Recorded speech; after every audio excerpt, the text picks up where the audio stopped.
Friends, this short Happy New Year's video greeting has two purposes. The first of which is to give you some encouragement that I assume a lot of people could use going into the new year. And secondly, to say with deep gratitude, thank you to some people who invested in my political life back in 1994 and 1995.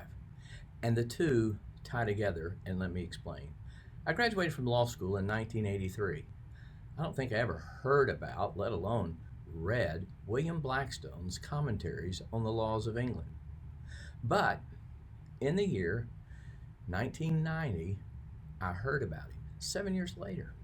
And I went to the public library. They only had one volume. I began to read it, and I was fascinated by his understanding of law and the foundation for law and the morality behind law and the God behind law. And I began to talk about it to my friends. And the next thing you know, my friends are encouraging me to run against a 26-year incumbent Republican in the state Senate in a primary, and I'd never done anything politically in my life. Well, I ran and I won. And that summer, 1995, after my first session, they gave me this book.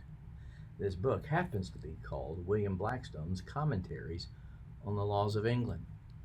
I began reading that book. It is now, 27 years old. You want to know how much I maybe have read it?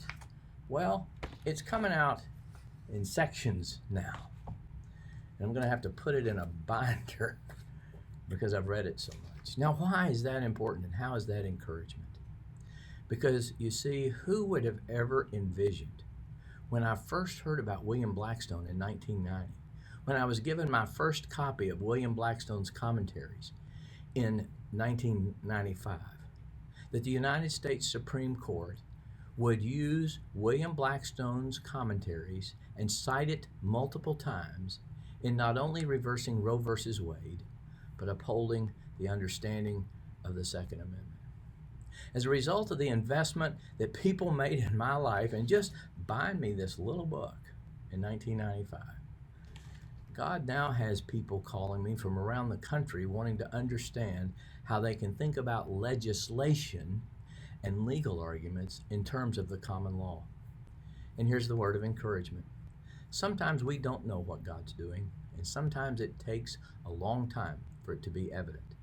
So in this coming year, think of this little story and be reminded of the faithfulness of God to work in you all his good pleasures in his perfect timing.